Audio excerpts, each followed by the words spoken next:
Hello বন্ধুরা, আজকে দেখাবো পাটিসাপটা।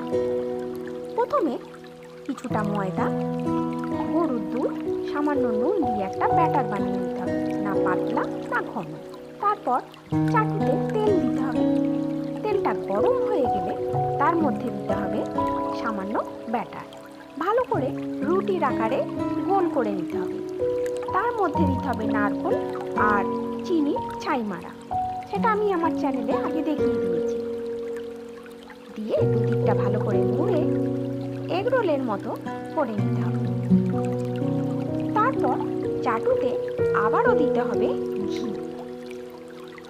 ঘি দেওয়ার পর ওই পাটিসাপটাগুলো উল্টে পাল্টে ঘি দিয়ে ভালো করে ভেজে নিতে হবে। তারপর গরম গরম পরিবেশন করতে হবে ছাই মারা পাটিসাপটা।